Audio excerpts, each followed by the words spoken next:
Our next talk is going to be by Professor Pramod Kumar. Professor Pramod Kumar is a professor at Amrita Darshanam International Center for Spiritual Studies, Amrita Vishwavidyapeetham, Coimbatore. He is going to be giving us more of a perspective, historical perspective on how India has faced so many such difficult situations, how we have come through, and what has been our experience and our civilizational strengths, which have been helping us to get through these kind of difficulties in the past, and how we will get through these difficulties in the future.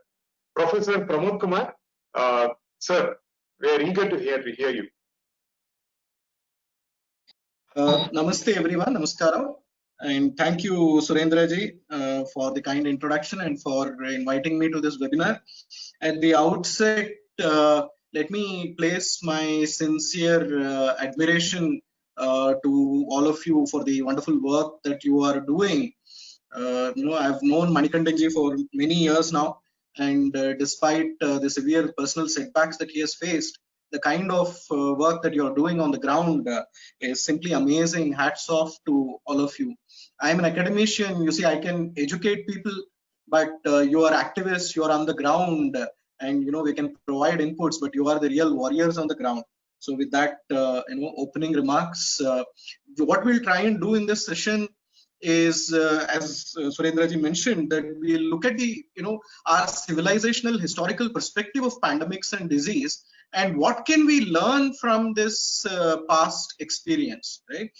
If historically speaking, this is not the first pandemic that India is facing today, and probably it will not be the last. We have seen many such pandemics. In fact, even in the last century, if you look at it, there have been several major pandemics that India has faced. What can we learn from these pandemics, and and our civilizational strengths, and how it will help us to face a crisis like this? Especially in comparison, if you look at it, there have been certain native cultures which were wiped out by diseases and epidemics which were brought into their habitats by colonizers. And on that, it's something to ponder about, because we are looking at a similar situation here. I don't know how many of you are aware that the Native American cultures were largely wiped out because of smallpox and other epidemics which the Europeans brought to the American continent.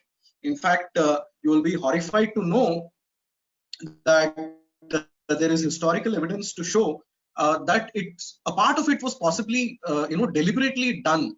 There is a American historian called Parkman who mentions that two European officials, Amherst and Trent, discussed a strategy when there was a war battle going on between the Native Americans and the Europeans at Fort Pitt. There is a correspondence which is available which shows that these European officials actually discussed that they would spread smallpox to the Native Americans through blankets which they would give to the Native Americans. And this was carried out by Trent. To what extent it was effective, we don't have evidence, but we do know this, that smallpox was a major reason for killing nearly about, I think, 7 million out of the 7.5 million Native Americans there. So this is something shocking of how sometimes these viruses and germs have been used in biowarfare, and this is not the first time perhaps that it is happening. It has happened in history also. So as I was saying, in the last 100 years or so, India has faced certain major pandemics. The cholera pandemic, the sixth cholera pandemic as it is called, in 1910, 1911, it started in India and then spread to Middle East, North Africa, Russia, etc. And it killed about 8 lakh people. And then there was, of course, the Spanish flu, 1918 to 1920, which Professor Tyagarajan has already mentioned. So I will not go into the details of that. There was this smallpox epidemic in 1974. 60 to 80% of these smallpox cases originated in India.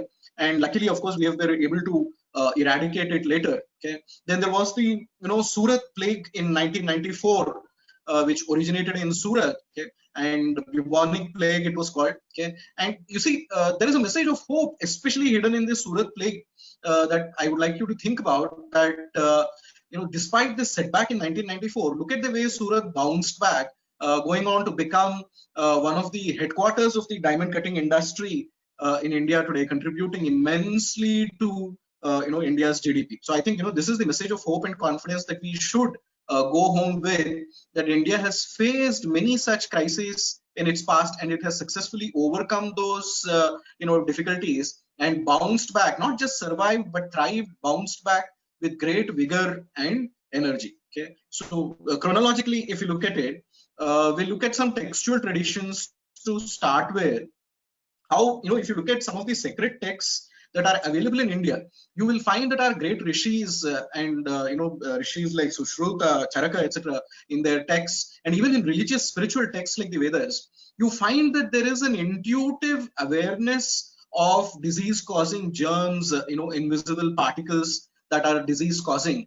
There is also, fascinating references to Vanadevatas, Gramadevatas, and goddesses who preside over these diseases. Aravindan Neelakandan, for example, in a recent article in Swarajya, refers to a goddess in the Rigveda called Aranyani. Okay? And as the name suggests, she is the presiding deity of the Aranyas, of forests. And the reference says that she can penetrate any organism at will. She is gentle in nature, but if she is assaulted, she turns fierce and then fights back, attacks us. And this is clearly, you see, a fascinating reference to the awareness that they had, that nature has to be respected, that if nature is tampered with, that if you assault nature mindlessly through consumerism as it is happening today, then nature will react, nature will respond. And one of the ways that it will respond with is through such pandemics, because you are destroying those natural habitats where these viruses and bacteria are contained. And when these natural forests are destroyed, then these viruses and disease-causing germs will look for other hosts to enter into, and human beings, being those hosts easily available. In fact, if you look at it in a way, human beings themselves perhaps are an outbreak in the world.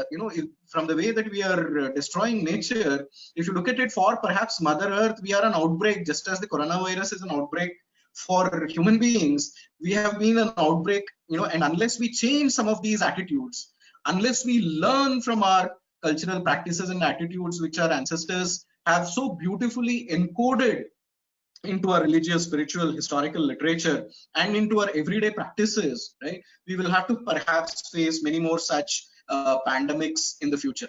In the Ramayana also, you find a very fascinating reference where Agastya is telling Rama that long ago, aeons ago, when he entered the Dandakaranya, Agastya says the Dandakaranya was a place of dangerous, viruses and germs and disease-causing, germs, and that with his tapasya, he contained these viruses from going out of the Dandakaranya.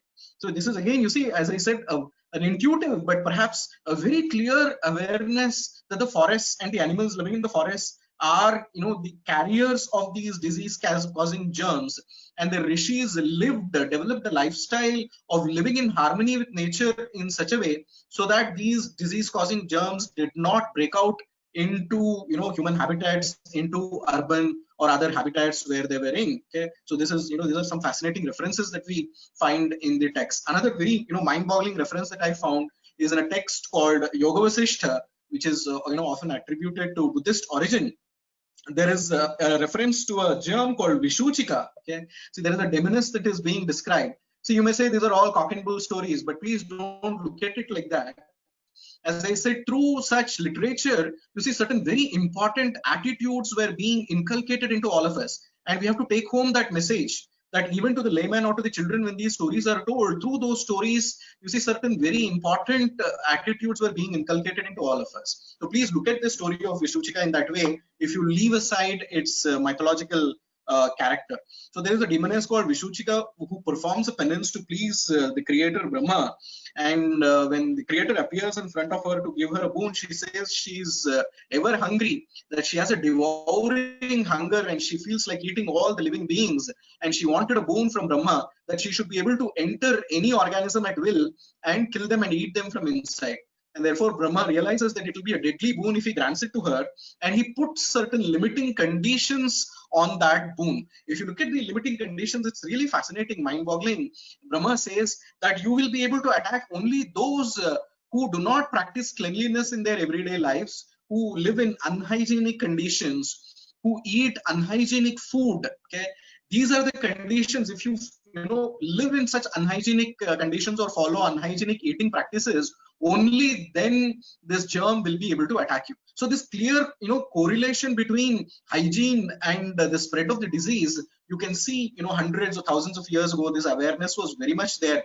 Whether they were able to really know about these bacteria or viruses is a different question, but this intuitive awareness was always there, which you can find in our texts like the Ramayana or the Mahabharata or the Vedas or the Yoga Vasishta.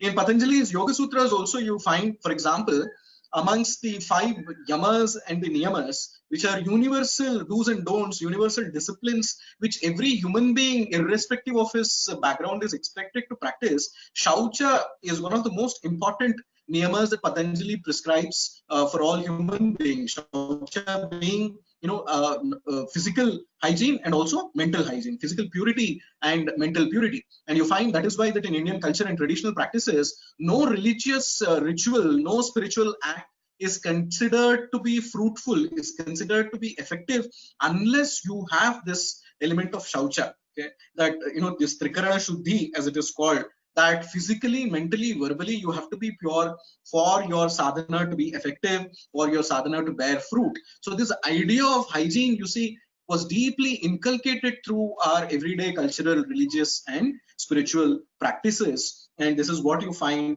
in some of our texts. So historically also, if you look at it, okay, right from the Indus-Saraswati civilization, the Harappan civilization, you will find great level of emphasis was placed on discipline and hygiene. You find that perhaps Indus-Saraswati civilization amongst its contemporary civilizations was the only civilization which had an effective drainage system, sewerage systems. And world's historians will acknowledge this, that perhaps we were the first to have clean toilets. Okay, and this is again historically it was not merely in theory. Why I'm mentioning this is that there is a criticism that comes that all this is there in theory in the religious text, but we are not good at practice. It was not so. At least till the British times, these attitudes were very much alive, and somewhere perhaps down the line we have become disconnected from these cultural roots, and therefore in fact we are suffering today. If we had perhaps been connected, if we had kept these practices alive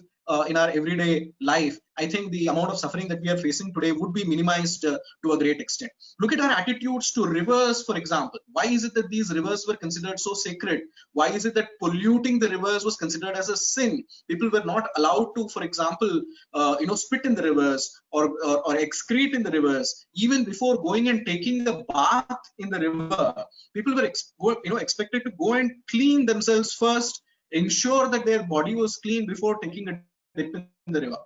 So to that extent, you see, respect for the body was encouraged. Villages in India had sacred groves which were called Kovilkadus or Nandavanams, etc. Across India, a patch of forest which would border on the village or border on the temple land, okay, which would be considered sacred, and people were forbidden from cutting any trees, plants in this patch. And again, you see, through all these practices, you find that an attitude of great respect for all life forms and nature was constantly inculcated through everyday practices in throughout history. One specific mention that I would like to spend some time upon, which I would like all of you to be aware of and think about, is the practice of smallpox inoculation in India, which has been historically documented by British officials in the early 19th century. This is something mind-boggling, which many of us are not aware of. Mentions this in his famous work Science and Technology in 18th Century India, that British officials in Bengal recorded, they saw that a group of priests used to go around every year before the onset of monsoon in June, somewhere, let's say in May, they would start this practice. They would go from village to village carrying steel needles with them. And the British officials record that these steel needles were dipped in what? In pus of smallpox victims of the previous year, okay, or smallpox victims who had recovered, okay, from other villages, etc. They would dip these needles in the pus of the smallpox victims. And then they would go from village to village before the monsoon would begin, because the monsoon would be the onset of the smallpox epidemics in tropical countries like India and Africa, where millions of deaths were caused because of smallpox epidemics. And they would then prick this needle below your ear, and then they would prescribe a diet for 10 to 15 days and a particular strict regimen and a lifestyle for the next 15 days. You are expected to take bath only in cold water mixed with neem leaves, turmeric and herbs like this. And then you are expected to eat only vegetarian diet during these 10 to 15 days. And it is said that the goddess Shitala would visit you during this 10 to 15 days, and then you would become immune to smallpox. Essentially, what they were doing was perhaps the earliest known records of inoculation in India. And records show that the British benefited from this. They in fact studied this whole system of inoculation in India that was happening, and they introduced this system in their African colonies to great effect. British officials record that they were able to save about 9 out of 10 lives in their African colonies by using the system of inoculation against smallpox. So, that was a kind of efficacy of the system of inoculation, which the British themselves recorded and complimented and appreciated in their records, as we see.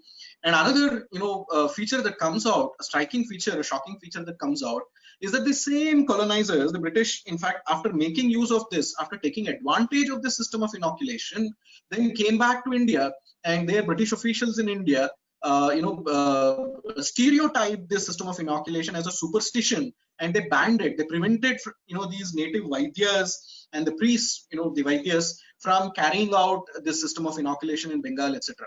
So you find, this what Rajiv Malhotra calls the digesting of Eastern knowledge systems, and they would use it to their advantage and then come back and demonize these native traditions and ban them. So this is a clear example. So you find this tradition, continues to this day. For example, when a child in your house is affected by chickenpox, right? You know that your mother and your grandmother will do this, that every day in the morning they will mix the neem and turmeric in the water, in the bathing water, and bathe the child with it for the next 7 days, 10 days till the chickenpox is over, right? Even recently in Chennai, when these corona cases were going on, and when sanitizers were not available, you look at what people were doing. They were in fact mixing neem leaves and turmeric in buckets of water, and they were sanitizing their places, right? So these are, many of our traditional knowledge systems are relevant. They have not become outdated, and there is much that these traditional knowledge systems of India can teach us. Even today, in the middle of this pandemic, we can benefit from these practices and from these traditional knowledge systems, right? The second thing that I would like to mention is from Ayurvedic texts. Dr. Ram Manohar, one of the respected scholars of Ayurveda in India today, mentions about how Charaka and Sushruta specifically mention the method of disease transmission. Okay? For example, if you are in close contact with a patient who is affected by an infectious disease, or if you eat food eaten by that patient who has that infectious disease, or you sleep in close proximity with him, or through droplets when you're speaking to him in close proximity. So all this that we are experiencing today, these safety precautions that we are taking today, which the WHO etc. is talking about, that fomites through surfaces etc. these diseases are spreading, were already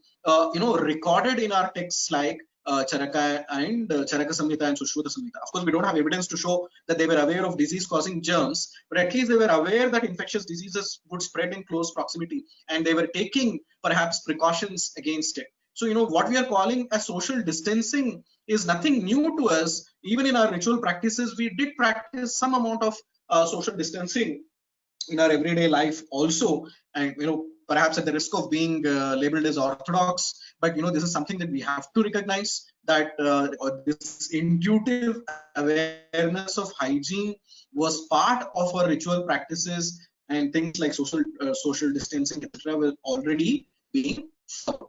So these are some fascinating details about the smallpox inoculation that I wanted to share with you. Coming to the plague epidemic which happened in the early 19th century, there is this detail that I will share with you, that when the bubonic plague came from China through perhaps ships and started spreading in India, you see the British resorted to certain inhuman methods of policing, of restrictions on the people, which led to a large scale resentment amongst the natives, amongst Indians. And in fact, historians recorded that this in fact gave a huge boost to the nationalist sentiment and to the freedom fight in India, because of the inhuman methods that they were using. For example, the British police officials would go searching from house to house to look for cases of bubonic plague, and they would strip the victims naked, in front of all their family members. Cruelly, brutally, they would strip them naked to check their private parts, etc., looking for signs of the bubonic plague. And if any family member was found infected, then that whole family, sometimes that whole street, sometimes the neighborhood, the village, would be sent into kind of concentration camps, to prevent the spread of the disease. Okay? So it was done in a very, very brutal way, and this led to a lot of resentment, and in fact, it led to attacks against British officials in many villages, etc. So there is a lesson to be learned here, historically. I think our governments, both state governments and central governments, should also learn a lesson from this. That when you place restrictions on people during such pandemics, the policing, etc., has to be done in a very humane way. Otherwise, it will lead to resentment. Okay, and largely, perhaps we have been much better off. Our police, have shown a very humane side during this policing, during the lockdown. But there have been stray incidents also of cruelty, and these historical lessons have to be learned. And possibly because the police force in India has a colonial hangover. You see, they still treat local people like the British officials treated. The hangover is there, and we need to overcome that colonial hangover and treat our own people with great compassion and humanity during a crisis like this. All said and done, poor people are, losing their livelihood during this crisis, and sometimes it is difficult for them to adhere to many of these restrictions that are being put on them. And therefore, these are lessons that we should learn from our previous experience. Another thing that comes out is that after this experience with the bubonic plague, you see, when the Spanish flu hit India, the British became extremely reluctant to impose any kind of strict measures because of the kind of resentment and the kind of attacks that happened on them during the bubonic plague.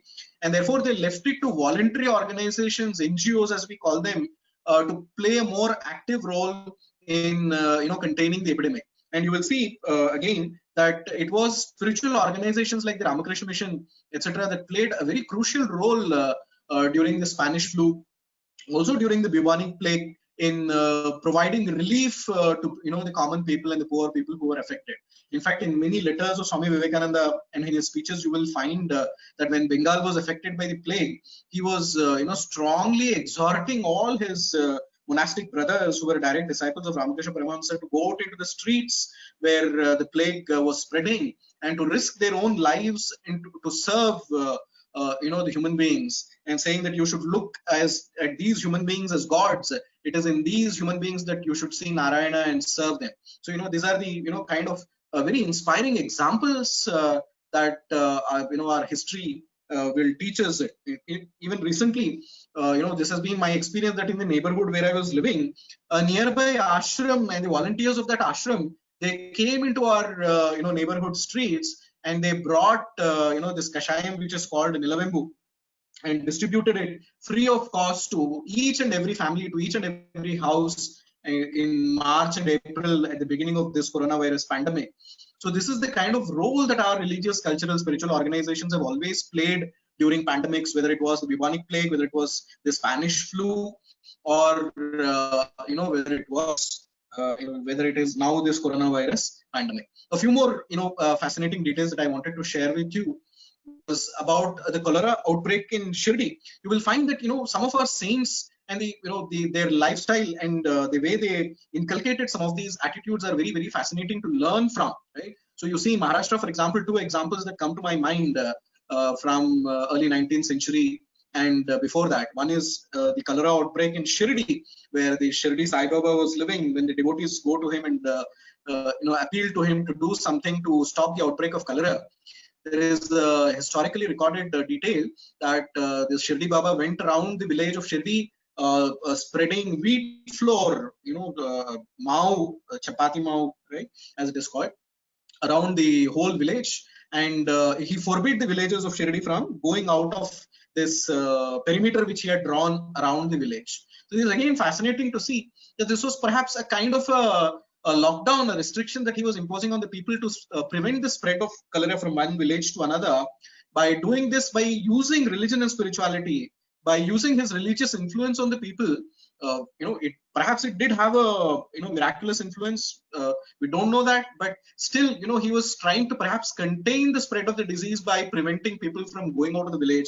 It was a kind of a lockdown, a religious lockdown that he had imposed on the village of Shirdi. You also find in the life of this famous saint called Tukaram that he loses many of his family members to epidemics and starvation, his own children, in fact, and brothers, etc. And yet he does not lose faith, in God, in spirituality. He goes on to become one of the leading lights of the Bhakti movement in Maharashtra.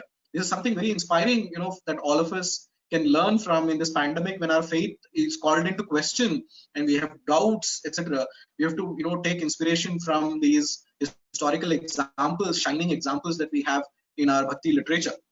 There is another last reference that I would like to make historically about these saints and how they influenced. You might have all heard about Mother Meera of the Pondicherry ashram of Sri Aurobindo's ashram. And there is a very fascinating reference that when she was visiting Japan, there was an outbreak of influenza there. Okay? And she seems to have played a very crucial role in limiting or in the containment of that influenza, and the way it was kind of pushed out of Japan. And there are records to show that the Japanese government itself officially acknowledged her role and her presence during this Japanese influenza. 2 or 3 videos that really stand out. This whole incident is available on the internet. You can Google it, you can search for it. You can type Japanese influenza and mother, you will get that whole incident where, she records her experience. She herself is infected by this deadly influenza, but she recovers. Perhaps she was one of the first persons to recover alive from that influenza. And after that, it is recorded that the number of cases in Japan and falls drastically. So 2 or 3 things that she mentions, which all of us can take inspiration from. She says that as long as she had created a mental barrier, a spiritual barrier through willpower, and she was walking through the streets, seeing dead bodies of people who were dying of the influenza, was not infected. And she said the day this barrier broke, the day fear entered her mind, she got infected.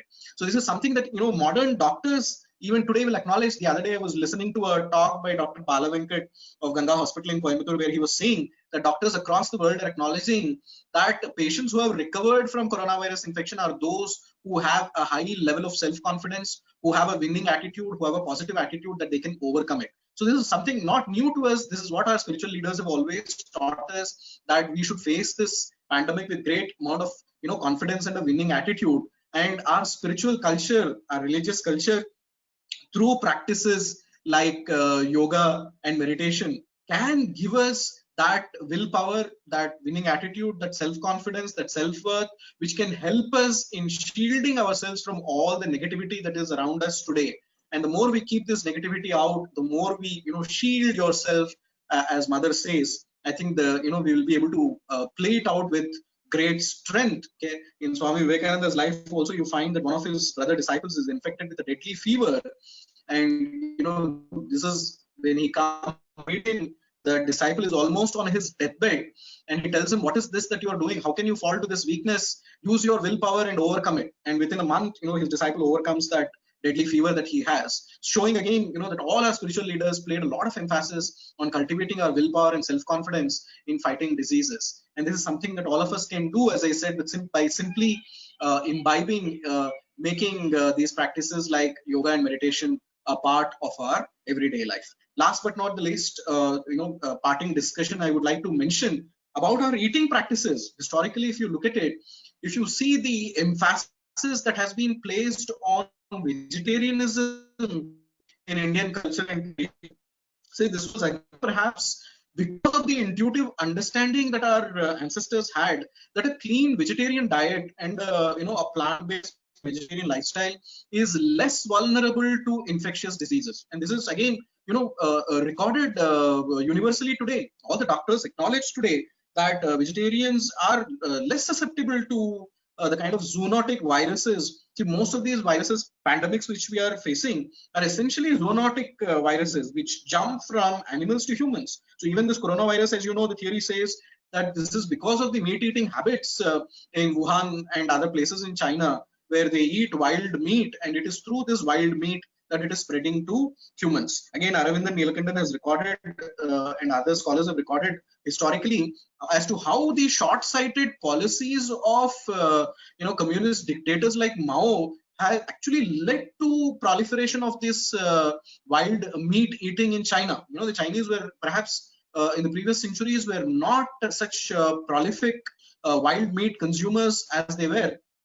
It is because of rampant famines which were brought about by short-sighted agricultural policies of Mao, in particular during the so-called revolution, communist revolutions, that these meat-eating practices became more prevalent. For example, that Mao ordered the killing of sparrows. Millions of sparrows were exterminated in China because these sparrows were, Mao told Chinese that these sparrows are enemies of the farmers, and that therefore to increase food production, they should exterminate the sparrows. And therefore, the extermination of the sparrows disturbed the web of life, leading to, severe famines in China.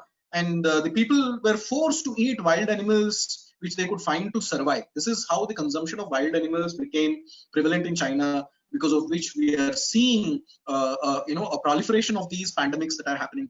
If you look at the last 20 years, also the kind of pandemics that we have seen, whether it was SARS or whether it was MERS, etc., or the swine flu or mad cow disease, you see, all of them seem to be originating from one single industry, which is the red meat industry across the world.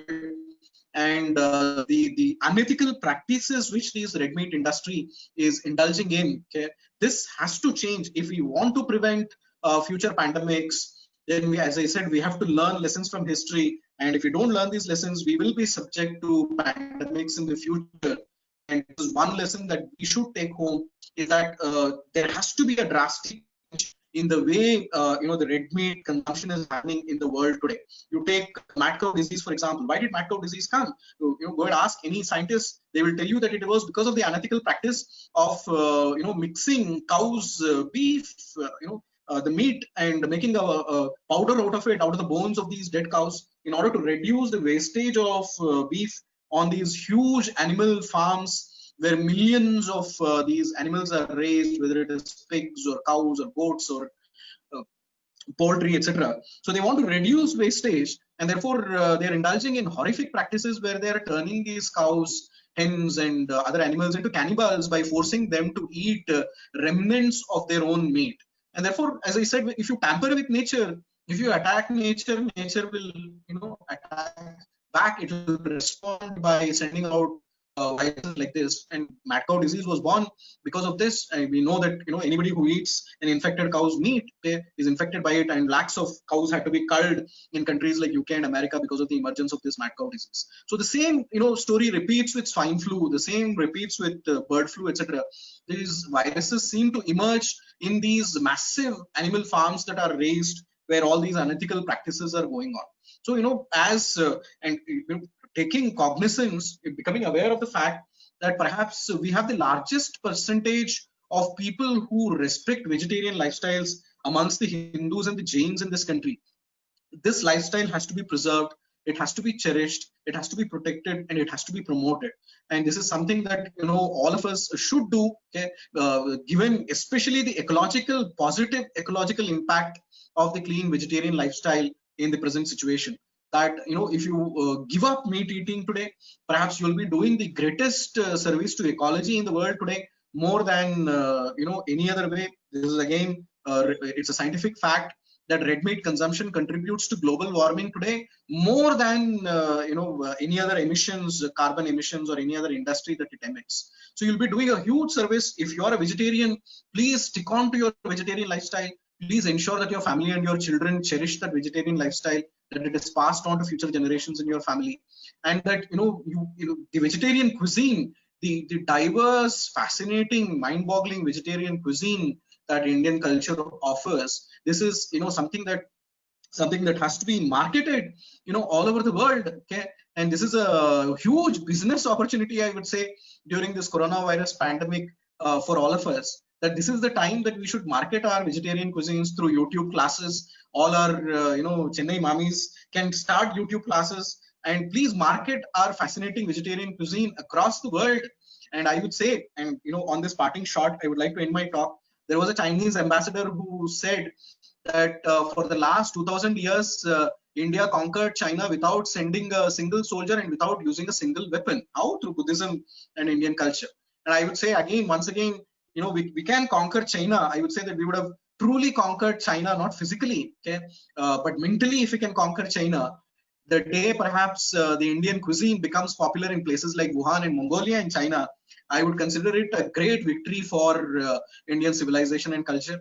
And it will be also a great victory, a great blessing also for mankind. We can prevent future pandemics like this from repeating. So I hope that I've been able to give you in the limited time available some insight as to our civilizational strengths and what India can offer to the world with this knowledge of historical perspective. Thank you again for giving me this opportunity. Namaste.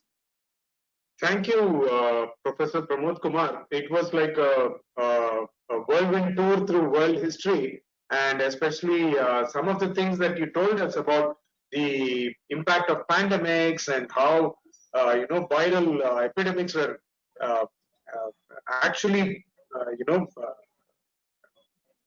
were actually spread by human intervention and by a government was really eye-opening, and it was really horrendous. And compared with that kind of history and compared with how we have dealt with pandemics with so much compassion, I think there is so much more that we have to learn from our own ancients.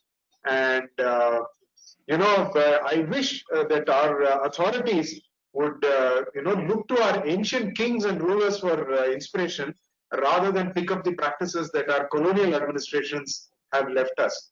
So thank you once again, Professor, for that very interesting talk. Again, to all our viewers, you can send in your questions to Aramrathanayagi Seva Mayam email ID. We will consolidate them and send them to Professor Pramod Kumar and get his responses as soon as possible. Thank you once again, one and all. We look forward to seeing you again tomorrow at 6 o'clock.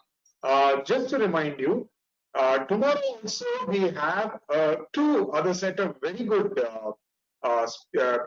talks. The first talk will be by Shri Harsh Madhusudan on the economic impact of COVID-19 and the way forward to come out of the economic difficulties that COVID-19 is placing on us. The second one, tomorrow is actually a contrast. The speakers are a contrast to each other. Shri Harsh Madhusudan is a very young man who has studied abroad and who is working in the investment sector. He's a purely commercial work. His line of work is purely commercial. And the next person, Shri Krishnamurthy ji, is somebody who probably finished college from IIT when very few of us would probably have even been born. He finished college in from IIT in 1968, and he's a veteran of Acharya Vinoba Bhave's Bhudan movement, and he runs Vivekananda Kendra in Kanyakumari. And so we are going to have Shri Krishnamurthy ji, or Annaji as he is popularly known, to talk about the social challenges with respect to COVID-19. So we are having a very interesting, kind of contrast of speakers. One, a very young man, educated abroad and who's doing a very, he was in the business of investment banking, and one, a very senior gentleman who has spent his entire life in service of the cause. So we're looking forward to meeting you again tomorrow. Thank you very much for being with us so far. Jai Shri Ram.